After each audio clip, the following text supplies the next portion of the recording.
So, guys, I just want to start with a question for you guys. What is the world's biggest problem? Anything? Yeah. Climate change. Climate change.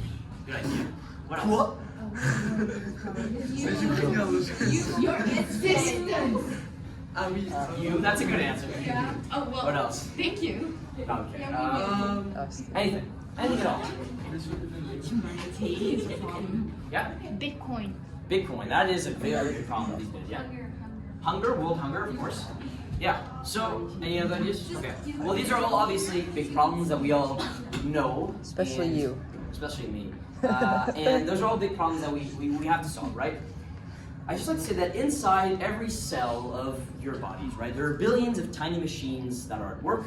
They carry oxygen in your blood, they let your eyes detect light, and even make your muscles move. These machines are proteins. And they underpin every single biological process in every living thing. And so each protein has an intricate, very intricate, three-dimensional shape, and that defines what it does and how it works. Right? So we know that there are over 200 million proteins that we know and we have mapped out and counted. This number is going up every single year. But we only know the exact 3D shapes of a few of them. And as I said, the 3D shapes are what we need to know how they work. And they underpin every single process of biology. So they are very important. And if you unravel a protein, right, and you see what it is like, it's like a string of beads. And it's made up of 20 different types of what we call amino acids. You've maybe heard of them. And so the interactions between the amino acids, that's what makes the protein fold, as it finds its shape out of a bunch of different possibilities. So I mentioned the shape of the protein and the way it folds. That's going to be very important. You'll just keep that in mind. So for decades, there's been a community of scientists that's been working on a way to figure out the shape of the protein just from the string of amino acids. Okay? And so this is, right now, it's a major challenge in biology. Can you put that up? It's a major challenge in biology, which is why, in 2020, there has been a giant leap, a breakthrough. DeepMind has created an artificial intelligence system to solve this problem. Today, we will be looking at a giant leap towards the future. We will be looking at AlphaFold. Can you stop doing that?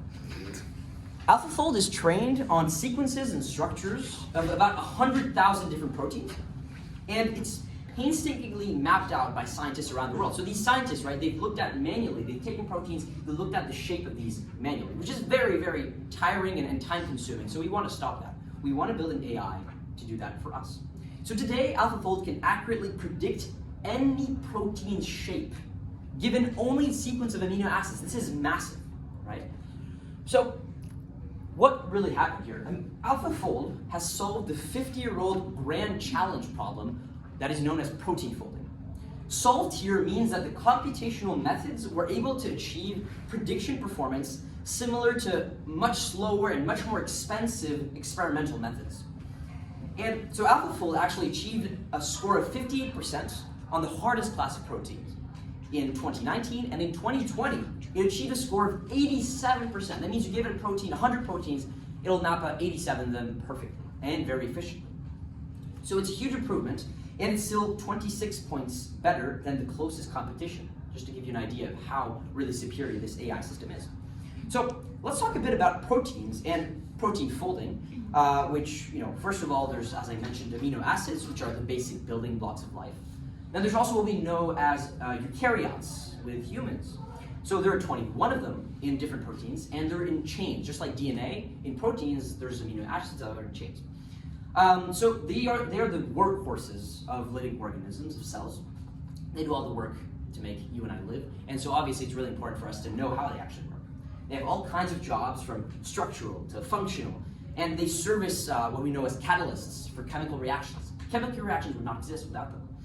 They move stuff around, they do all kinds of things. They're both the building blocks of life and the doers and movers of life. So protein folding itself is a fascinating process of going from the amino acid sequence, so this is just a sequence of different amino acids, to a three-dimensional shape. The 3D structure determines the function of the protein, right?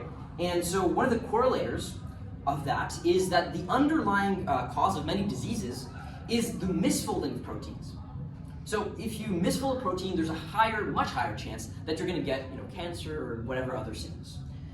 So back to the uniqueness of protein folding. There are a lot of ways for a protein to fold based on the sequences of amino acids. There are actually 10, as you might know, 10 to the power of 80 atoms in the universe, and there are 10 to the power 143 ways for a protein to fold. So it's safe to say this is a lot, right?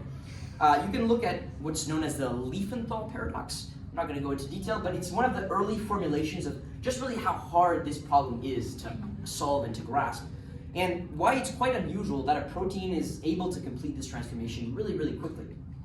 And so, as I said, the misfolding of proteins is an underlying cause of many diseases, and I'll talk about the implications a little bit later, but from a computational perspective and a machine learning AI perspective, what we're looking at currently is 200 million proteins that have been mapped by AlphaFold, and 170,000 3D structures of the proteins, which is much, much fewer than what we gave in to train it, right? So it's as if I gave you 10 painstakingly mapped amino acids that have been done by humans, and the AI system outputs, 100 million, which is phenomenal, obviously.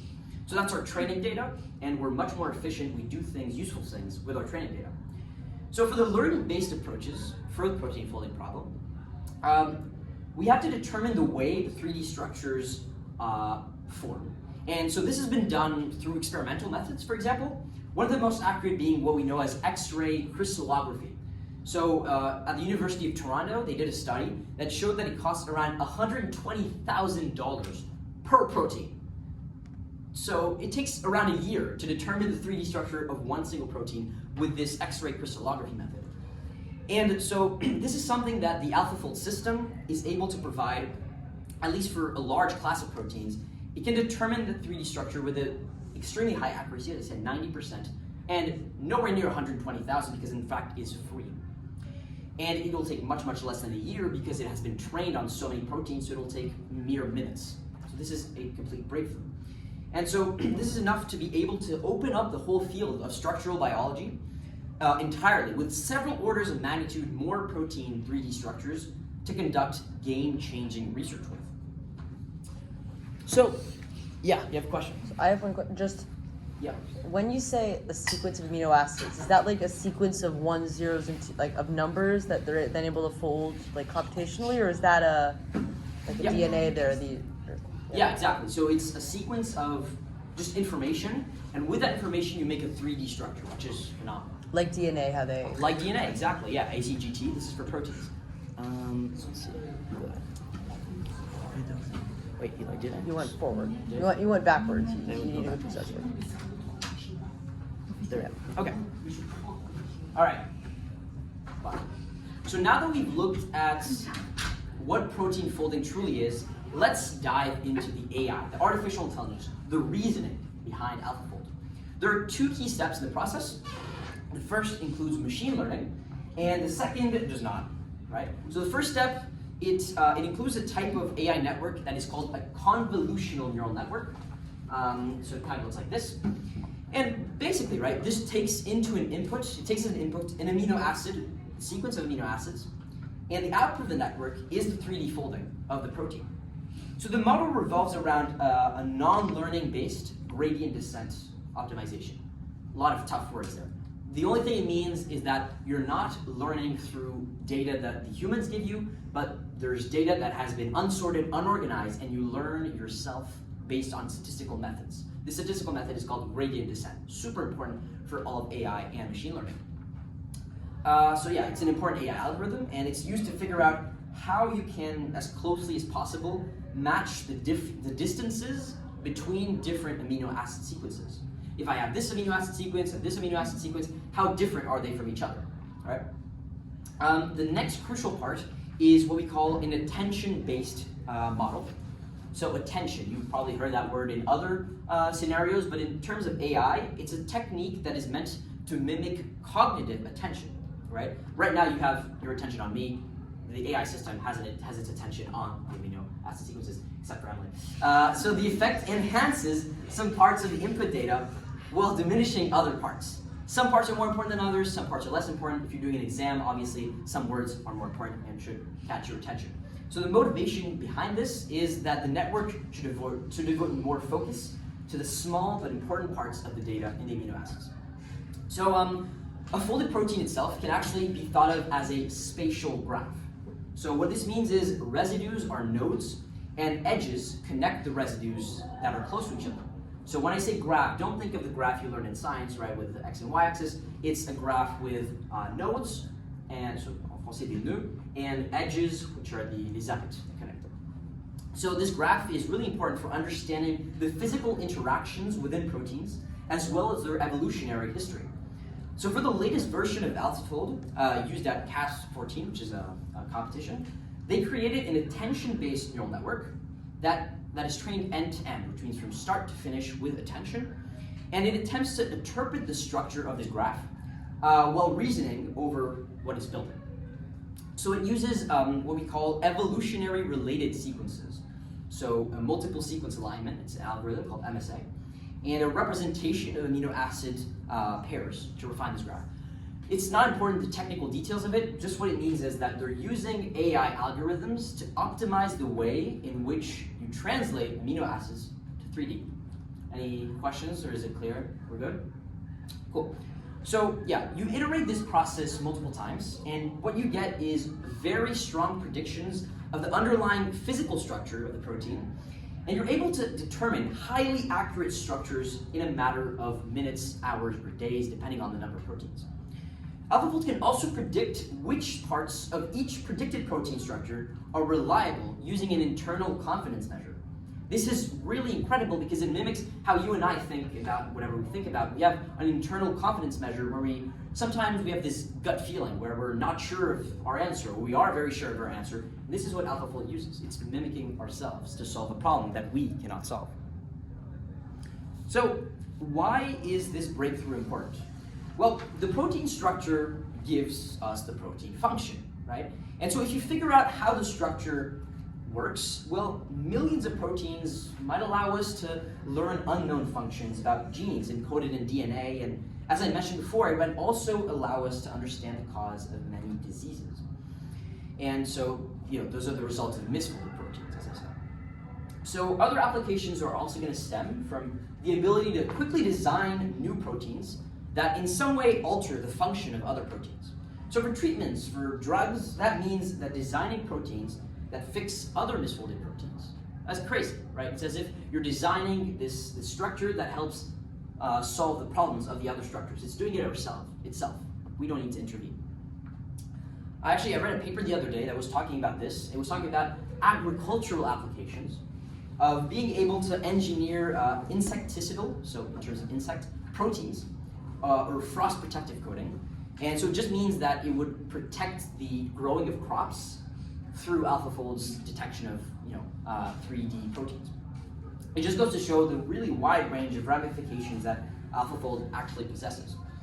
So yeah, there are other applications, for example, in biology, tissue regeneration. So when you get a cut, your tissue regenerates, and to map this out more clearly, you could use AlphaFold. There's also self-assembling proteins, which is pretty cool. It's in the area of microscopic biology or molecular biology, where you have a problem in your body, you can just reassemble it through proteins. There's also supplements from improved health or anti-aging, all kinds of biomaterials to improve material engineering. So yeah, that's the main part of what's ahead. I'm just gonna stay here. I'd just like to say that in the long-term future, the impacts of this breakthrough might be the advancements of end-to-end learning. So that means solving really, really incredibly complex problems in the realm of life sciences in the context of AI and machine learning. So it means like you have a model, an AI model, and it learns all the steps between the initial input phase and the final output result. It's a deep learning process where all the different paths are simultaneously trained instead of sequentially. So this is really advancing its reach through AlphaFold would be revolutionary. So do you understand what I mean by other than sequentially, it's simultaneously, right? You know what I mean? It's like all the different steps in the learning process you update them at the same time rather than one by one. So you win a lot of time, obviously. So protein folding, it's looking at the folding of a single protein, but what if you were be able to predict multi-protein interaction? So protein complex formation, that's what it's called, is a much harder problem. And just being able to incorporate the environment into the modeling of the folding of the protein and seeing how the function of that protein might change given its environment, all those kinds of things that incorporate end-to-end learning would really take this a step further, would take AlphaFold not only with biophysics as we're dealing it now, but even more fields of science. The possibilities are truly limitless. If we think of proteins as the most basic biological systems, we can extend this idea while increasing the complexity of the biological systems. So you can start to think of something truly crazy, like being able to do really accurate physics-based simulations of cells, for example, or entire organs, or maybe one day being able to do an accurate physics-based simulation of you, of your brain. This is the truly exciting future brought to us by end-to-end learning systems such as AlphaFold. And it steps outside the game-playing world of StarCraft or chess or Go, which you've seen with other algorithms of AI. And it goes into the life sciences, the real-world systems that operate in the concrete environment that we all live in. That's where, for example, Tesla Autopilot is truly fascinating because machine learning-powered robots that use AI and deep learning, it's truly fascinating where you can reach these breakthroughs either in structural biology or in physics or whatever through the same methods, which I find truly is fascinating to me. And as one humble human being, it's really inspiring beyond words that we're able to accomplish this.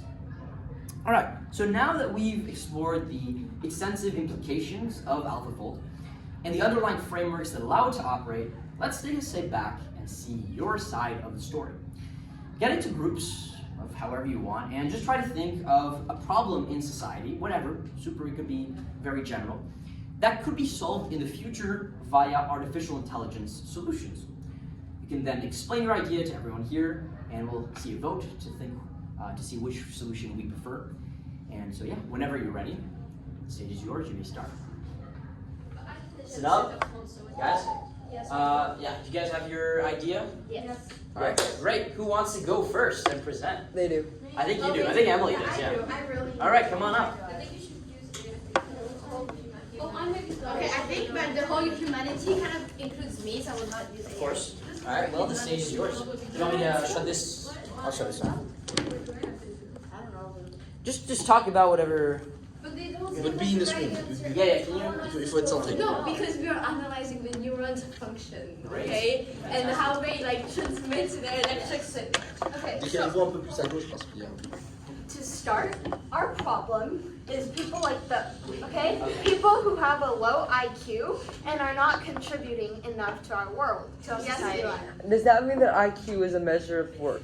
Yes, Yes. absolutely. Okay. definitely. All right.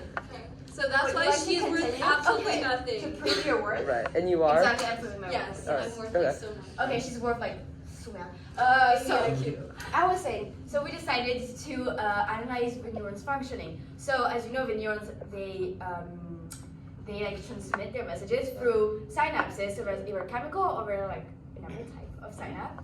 And what happens is basically that they pass an electric message thanks to ions and cations. Yeah. So if what a neuron looks like basically is there's this like tube and then there's like I think it's ions on one side and cations inside. And what happens is that the electric signal passes and then the charges reverse, opening some pores and then it reverses every time to pass it.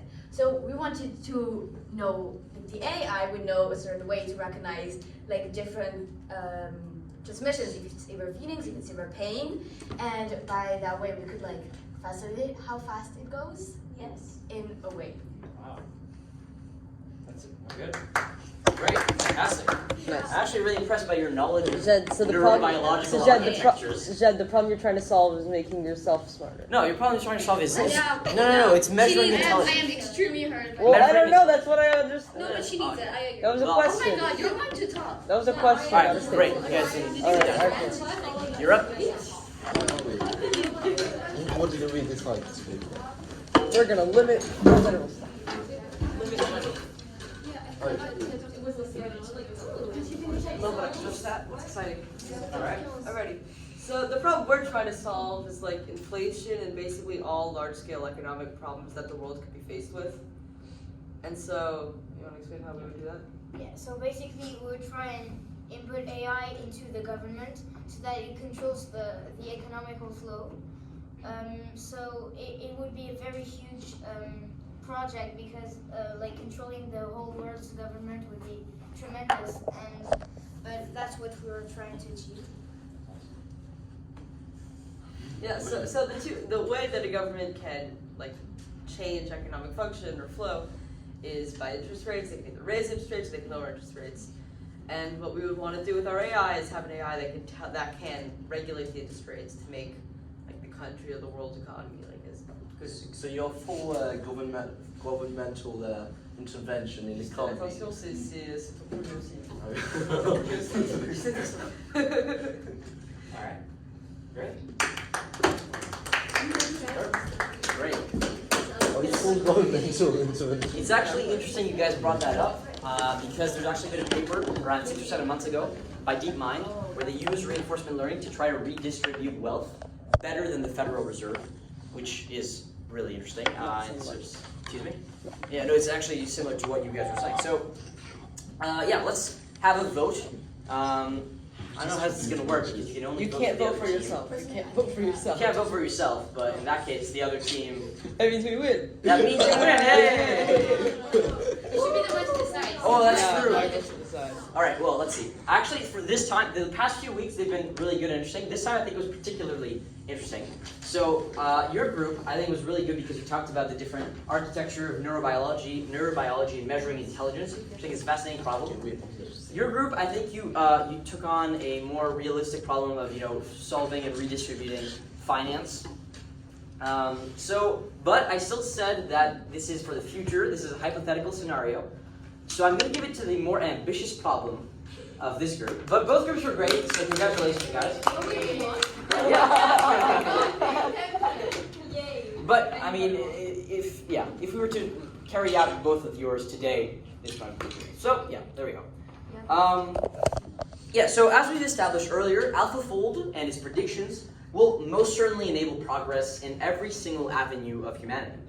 If you imagine a future where we can understand diseases in a heartbeat and develop drugs to fight them, or one where we could use enzymes to break down plastic waste, or even to capture carbon from our atmosphere, all with the help of proteins and AI. Although there is a lot of work to be done, unlocking the shapes of these building blocks could help scientists better understand the natural world in order to expand our knowledge of life itself. Thank you, guys. Oh yeah, Mickael! Thank you, guys. Great session today. And yeah, hope to see you all next week's birthday.